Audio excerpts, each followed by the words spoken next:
자, 이어서 5교시 이제 들어갈게요.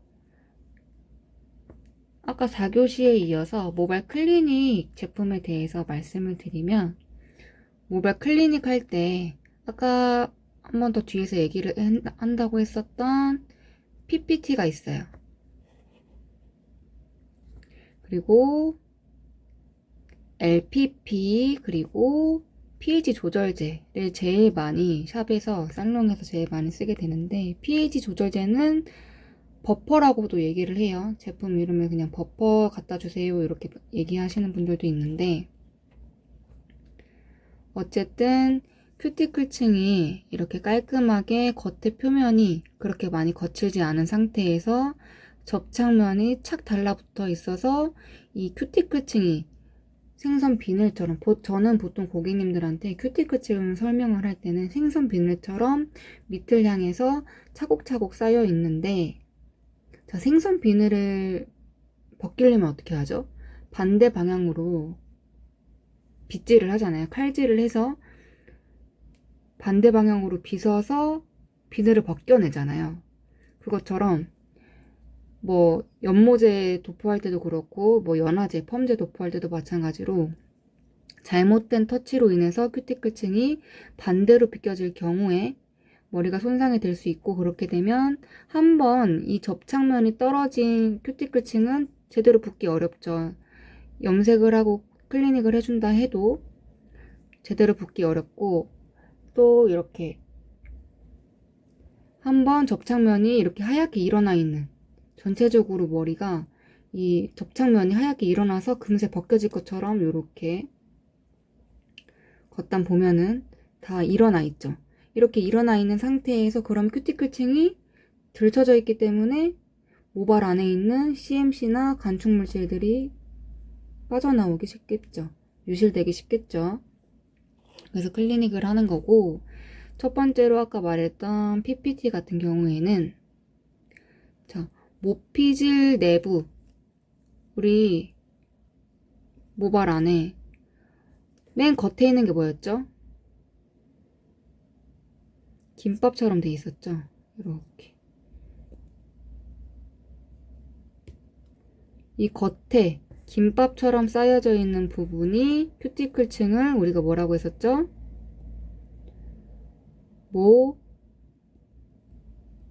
표피라 그랬었고, 이 중간 안에 제일 많은 부분을 차지하는 걸 뭐라 그랬죠? 바로 모피질이라고 했었고, 이 안에 펌을 할 때 펌이 잘 걸리게끔 역할을 해주고, 추운 지방에서 좀 더 두꺼운 식으로 나타나는 부분이 모수질이었어요. 이 모수질이 아기 때는 생성이 별로 안 돼 있어요. 연모 있죠. 아기들 막 얇고 그냥 흩날리는 그런 완전 생머리 같은 얇은 연모에는 아기들 머리 파마하면 잘 안 걸리고 막 금세 풀어지고 그러잖아요. 그게 모수질이 아직 생성이 안 돼 있어서 그런 거예요. 나이가 들면서 점점 머리카락이 두꺼워지죠. 보통 이제 아기 때는 머리가 엄청 얇고 연모고 막 가느다랗지만, 나이가 들면서 머리카락이 점점 두꺼워지면서 모수질이 생기는 거고, 이 모수질은 추운 지방의 사람들한테는 좀 더 두껍게 나타나는 특징이 있어요. 그래서 모피질 내부의 펩티드 결합을 복원하고 탄력을 부여하는 역할을 해주는 게 PPT고, PPT는 입자가 좀 작아요. 그래서 좀 더 침투력이 좋아요. 큐티클층을 보호해서 화학 시술을 할 때 손상을 방지하는 역할을 해주고, 약재에 섞을 시에 화학작용을 억제시킨다.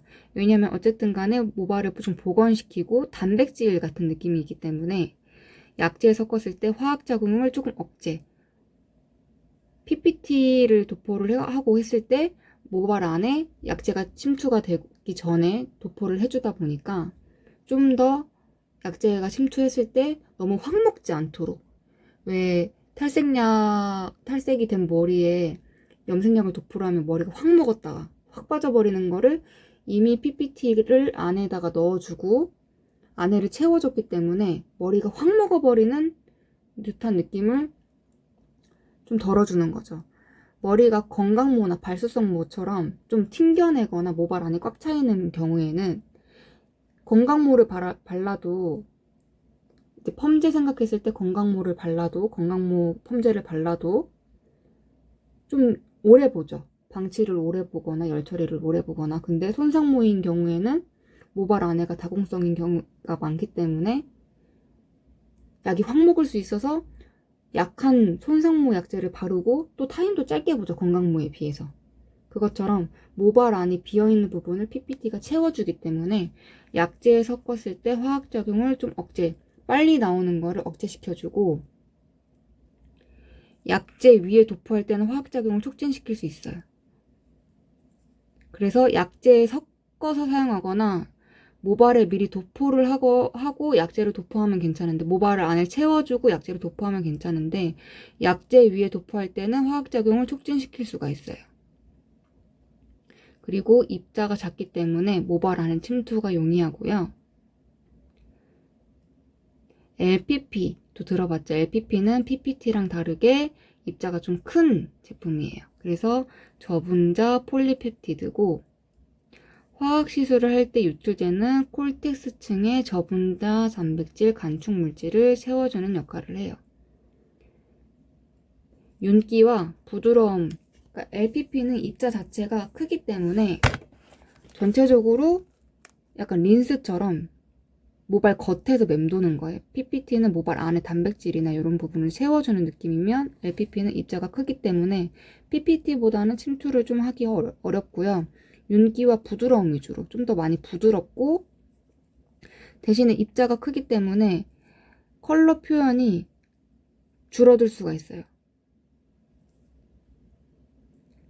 보통 그래서 전처리제로 사용하진 않고요. 다 하고 완전 마무리하고 마무리 헹굴 때 보통 많이 사용을 해요. 입자가 커서 LPP가 모발 안에 침투를 해버리면 이 구멍을 다 막아버리기 때문에 컬러 표현이나 약제가 침투하기 좀 어려울 수 있어요. 그래서 전처리제보다는 후처리제로 보통 사용을 많이 하는 제품이에요. 그리고 pH 조절제가 있는데, 화학시술을 할 때 발생하는 잔류하는 알칼리제와 화학물질의 모발 잔류를 억제하고 제거하는 역할을 해요. 말 그대로 우리 모발의 pH는 몇이었죠? 모발의 등전점은 4.5에서 5.5의 pH를 가지고 있어요. 근데 아까 등전점 봤을 때 뭐 이런 열펌제의 pH는 어느 정도였죠? 열펌제의 pH는 거의 10에서 12까지 올라가요. 연모제도 약 9에서 10까지. 그러면 2배 이상 뛰어버리는 거잖아요. 그쵸? 그러니까 모발이 팽윤되고 늘어나고 쭉쭉 늘어나고 잘 늘어나고 막 꺾이고, 접었을 때 우리 열펌제 테스트 봤을 때 모발이 잘 늘어나거나 묶었을 때도 풀어지지 않고 꺾었을 때도 그 꺾인 느낌이 바로 나타나는 게 열펌제 이제 테스트 방법 중에 하나잖아요. 그것처럼 모발에 잔류를 하고 있으면 이게 모발이 팽윤되면서 늘어나는 형식을 계속 가지고 있고, 그 상태에서 뭐 물이 닿아가지고 헹굴 때도 pH 조절제를 뿌리지 않고 하게 되면 이 모발이 불안정한 상태에서 물이 닿으면서 큐티클층이 벌어져 있는 상태에서 센 물이 막 닿잖아요. 그런 경우에는 모발 안에 있는 단백질이 유실되기가 쉬워요. 왜냐면 큐티클층이 다 열려 있잖아요. 그렇기 때문에 pH 조절제를 사용해서 모발의 불안정성을 좀 낮춰준 상태에서 머리를 헹궈주거나, 그런 디자이너 선생님도 봤을 거예요. 물로 그냥 바로 헹구지 말고 이 도기를 막아서, 도기의 물구멍을 막아서 물이 흘러내려가지 않게끔 막은 다음에 물을 받아가지고 그 받은 물로 헹구라고 하시는 분들도 봤을 거예요. 그게 모발에 어쨌든 물줄기에 의해서도 단백질이 유실될 수 있는 그런 극손상모 같은 경우에는 도기를 막은 다음에 그 막아서 고여있는 물로 살짝만, 물에 의한 그 각질 유실을 최대한 막을 수 있게끔 해주는 기법도 보신 적 있을 거예요. 그렇게 사용하시는 분도 있고. 그래서 이 파마를 하고 중화를 하고, 일반 펌 같은 경우는 중화를 하고 마무리하기 뭐 한 2, 3분 전, 뭐 5분 전에 pH 조절제를 버퍼를 뿌려주거나, 아니면 열펌제 헹구기 전에 pH 조절 도포를 하고 모발을 어느 정도 에멀전 해줘서 pH 조절제가 모발에 좀 침투를 해서 모발이 좀 안정돼 있는 상태에서 머리카락을 헹구면 확실히 손상도가 좀 덜한 느낌이 있고 모발이 좀 더 부드러운 느낌이 있어요. 염색도 마찬가지로 헹구기 직전에 헹구기 한 2, 3분 전 아니면 5분 전에 pH 조절제 도포를 하고 헹궈주면 모발이 조금 더 알칼리성으로 가던 모발이 조금이라도 더 중성에 가깝게 당겨지면서 모발이 좀 더 안정된, 당연히 화학약품을 발랐기 때문에 모발의 등전점까지 내려가기는 힘들겠죠. 그래도 최대한 모발이 안정적인 상태를 유지할 수 있게끔 조절해주는 게 pH 조절제예요. 자, 간단하게 미용실에서, 살롱에서 쓰는 클리닉 젤을 이제 알아봤고요. 자, 염색에는 연모제가 있는데, 염색이란 모발에 내가 임의로 색소를 착색시키는 거예요. 내가 원하는 컬러를. 자, 연모제는 보통 두 가지가 있어요. 자, 여러분도 다 알 거예요. 두 가지가 있는데, 하나는 산화연모제, 두 번째는 산성연모제가 있어요. 산화연모제는 말 그대로 공기 중에 이 산소랑 만나서 일제랑 플러스 이제를 섞어서 모발이 산화되면서 안에 있는 멜라논, 우리가 가지고 있는 유멜라닌, 동양인들의 유멜라닌을 파괴시키고 일제가 가지고 있는 컬러를 침투해서 모발색을 밝게 해주는 게 산화연모제고, 산성연모제는 뭐 흔히 왁싱 아니면 뭐 매니큐어 혹은 코팅이라고도 얘기를 하는데, 뭐 코팅 파마 이런 거 들어보셨죠? 이 산성연모제를 사용해서 파마랑 코팅이랑 같이 하는 건데 다 비슷한 말이라고 생각하시면 돼요. 왁싱, 매니큐어, 코팅은 다 비슷한 말이고, 산성연모제는 일제만 있어요. 이제가 없죠. 산화제를 사용하는 게 아니라, 여기 매니큐어라는 말이 있죠. 말 그대로 손톱에 바르는 매니큐어처럼 이 침투를 하는 게 아니라 모발의 큐티클층에 말 그대로 이렇게 살짝만 코팅을 하는 거예요. 그래서 색깔이 좀 더 또렷해요. 산화연모제에 비해서. 대신에 산화연모제에 비해서 유지력은 조금 떨어져요. 자, 먼저 산화연모제에 대해서 알아보면, 산화연모제는 알칼리 성분을 가지고 있어요. 산성연모제는 말 그대로 산성 쪽이에요. 산화연모제는 알칼리고 산성연모제는 산성 쪽으로. 약산성, 뭐 약 알칼리 정도겠죠. 일반적으로 미용실에서 가장 많이 쓰이는 연모제로 일제와 이제를 믹스해서 발생하는 화학 반응, 산화 반응을 이용해서 모발이 염색이 되는 원리를 가지고 있고, 주로 탈색을 하지 않고 그냥 일반적인 검은 머리 하게 될 때는 여러분들 보면은 뭐 연모제가 다양하지만 뭐 로즈 브라운, 뭐 애쉬 브라운, 뭐 매트 브라운, 혹은 뭐 보랏빛, 황갈색, 무슨 황갈색, 거의 대부분 이런 식으로 브라운이나 황갈색이 뒤에 붙어요. 탈색을 하지 않는 이상 브라운 계열로 밖에 표현이 되기가 힘들죠. 그래서 주로 갈색 계열 색상을 띠고 있는 제품이 많고요. 산화염색의 색상 유지 기간이 영구적이거나 혹은 반영구적이다.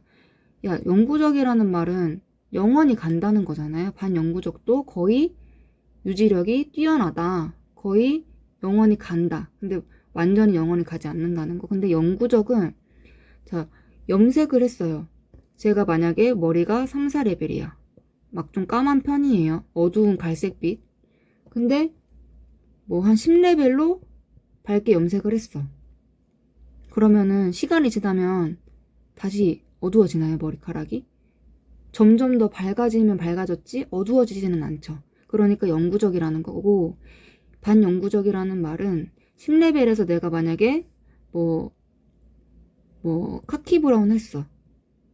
카키 브라운 10레벨을 했어요.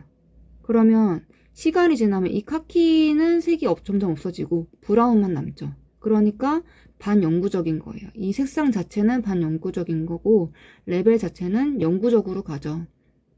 다시 어두워지지가 않잖아요. 그죠? 그래서 산화연모제는 일제의 알칼리제를 사용하는 것은 과산화수소 등의 산화제, 분해와 알칼리성 용액의 활성화에 의해 모발을 팽윤시키고 연화시키는 작용을 한다. 산화제, 이제 말하는 거죠. 산화제가 모발을 팽윤시켜가지고 일제에 있는 알칼리 성분, 이 모발의 색소를 파괴하고 안으로 침투해서 멜라닌 색소를 파괴해서 착색시키게 하는, 그래서 두발의 자연모의 색상을 밝게 하는 산화 과정이다.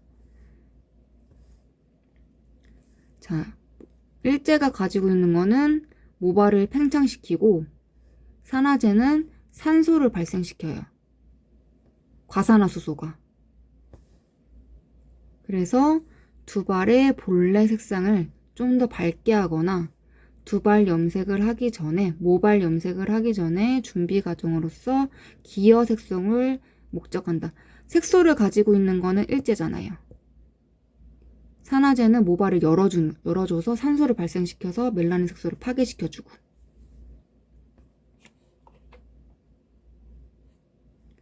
그래서 보면은 뭐 빨간색으로 염색해서 빨간 레드 브라운 염색약을 탔는데 처음에는 색깔이 뭐 보라색이거나 뭐 다른 색깔인 경우가 있죠. 그래서 그 색깔이 시간이 지나면서 빨간색으로 변하잖아요. 뭐 검은 염색약도 마찬가지고 처음에 섞었을 때는 거의 하얀색에 가까운 느낌이었다가 시간이 지나면서 산소랑 발생해서 5분 이상 지나면 그 연모제 색상이 나오죠. 처음에는 막 섞었을 때는 그 연모제 색깔이 안 나오는 경우가 있잖아요. 산화 연모제는 블리치와 밝게 하는 게 블리치죠. 밝아지는 거. 레벨이 업되는 게 블리치, 색깔이 먹는 게 발색이 동시에 진행이 되고 일제의 알칼리 성분이 큐티클을 팽창시켜서 멜라닌 색소를 분해해서 머리 색깔이 밝아지는 거예요. 그런 다음에 산화작용, 아까 얘기했죠. 산화작용을 이용해서 머리가 일제가 가지고 있는 색소를 이용해서 발색이 되는 거예요. 산화연모제의 색깔이 밝아지는 것과 색이 발색이 되는 효과는 약 30분 정도에서 멈춰요. 디자이너마다 달라요. 예를 들어서 투터치를 하게 되면 투터치를 하는 이유는 두피에 열이 있죠. 두피 가까워질수록 내 피부에 36.5도라는 온도가 있잖아요. 특히 두피는 조금 더 열이 많은 경우가 많죠. 그래서 열 처리를 굳이 하지 않아도 두피 쪽은 열이 있고 모발 끝 쪽은 열감이 없기 때문에 같은 색을 발랐을 때 두피가 조금 더 밝게 나오는 경우가 있어요. 두피 가까이 있는 부분이. 그래서 뿌리를 띄고 투터치를 하게 되는데 어떤 분은 밑에 컬러가 나오고 뿌리를 연결을 했어요. 그런 다음에 한 10분, 15분 만에 헹구시는 분도 있고 뿌리도 같이 뭐 한 30분을 보시는 분도 있어요. 그거는 디자이너마다 다르기 때문에. 자, 블리치는 머리가 점점 밝아지면서 발색이 천천히 돼요. 그러다가 30분 정도 됐을 때 맞나요. 더 이상 밝아지지 않아요. 7레벨의 연모제를 도포를 했어요. 1시간을 본다고 했을 때 10레벨이 되나요? 아니죠. 7레벨의 레벨은 거기서 끝나는 거예요. 펌제도 마찬가지로 내가 가지고 있는 이 화학 반응의 역할은 30분 정도에서 끝나요.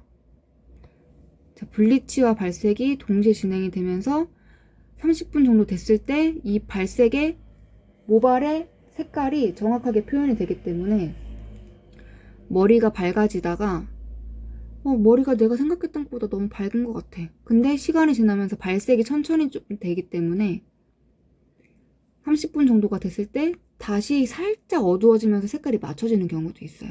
그래서 너무 불안해하지 마시고 시간을 딱 잘 지켜주셔야 돼요. 연모제 회사에서도 왜 30분을 보라고 했는지 다 이유가 있기 때문에 블리치가 좀 더 색깔이 좀 더 잘 밝아져요. 그리고 나서 그 위에 발색이 되는 거기 때문에 색깔이 먼저 밝아진다고 해서 마음이 너무 불안해하지 않고 막 급하게 헹구지 않으셔도 되고,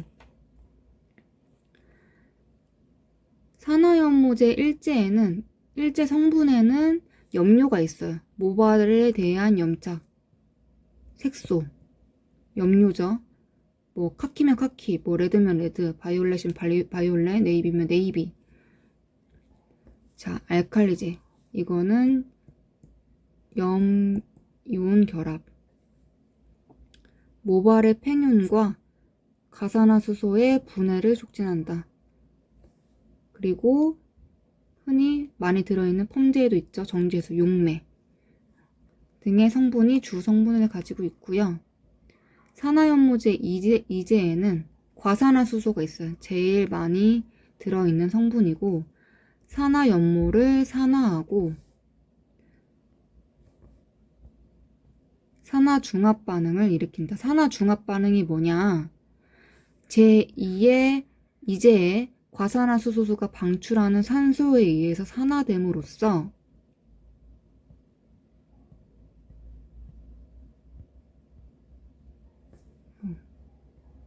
일제 산화연모가 결합되고 큰 분자를 생성해서 발색이 일어나도록 해주는 거예요.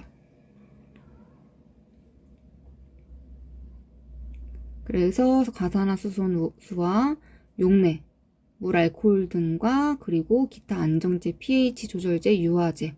유화제는 말 그대로 이런 기름, 좀 모발을 부드럽게 해주는 역할을 가지고 있는 제품도 있어요. 그래서 이제는 과산화수소가 많이 들어가 있어서 모발을 산화시켜서 이 일제가 발색을 잘 할 수 있도록 도와주는 역할을 해요. 그래서 염색을 할 때 여러분들 중화제, 파마 중화제 있잖아요. 중화제가 과산화수소 한 1.5% 정도 돼요. 보통 6%의 산화제를 많이 쓰잖아요. 근데 중화제가 파마 중화제 있죠. 그냥 물 중화제 이런 거. 그게 1.5% 정도 돼요.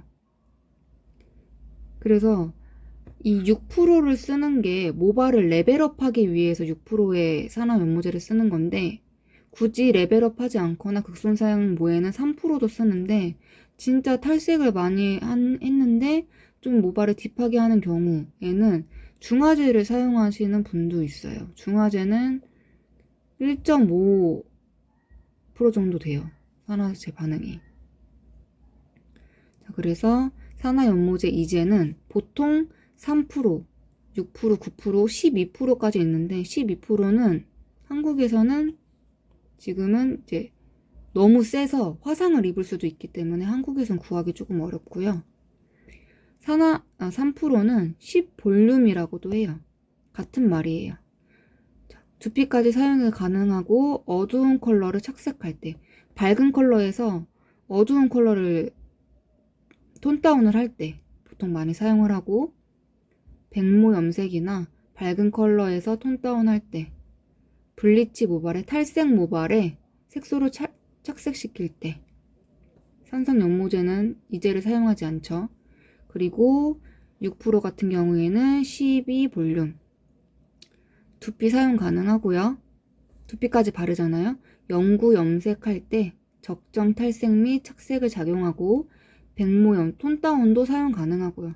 보통 이 뿌리가 만약에 뿌리가 한 3cm 자랐어.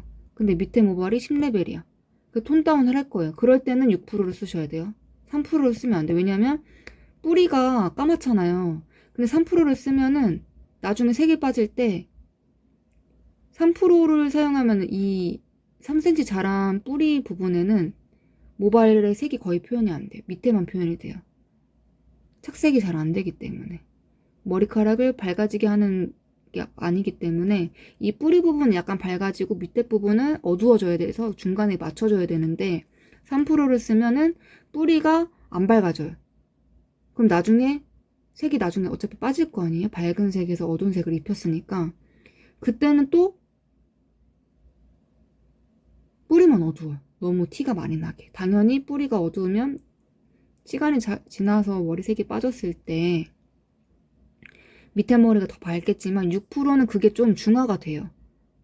뿌리는 약간 밝아지니까.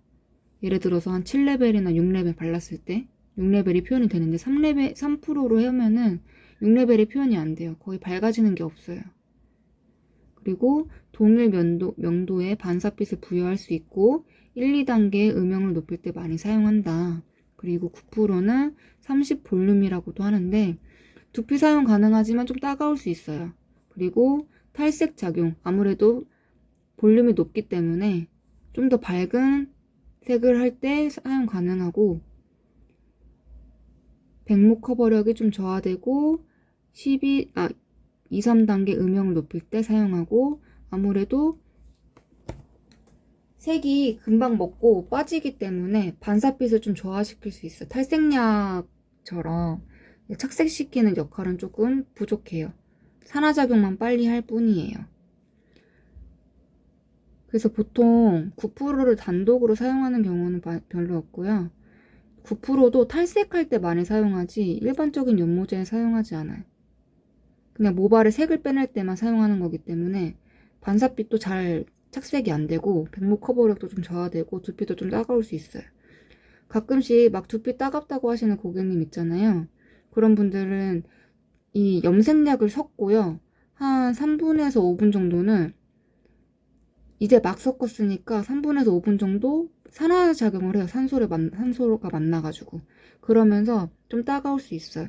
3분에서 5분 지나가면 산화작용이 조금 안정이 되면서 조금 덜 따갑거든요. 그런 식으로 고객님한테 설명을 해주시면 더 좋을 것 같아요.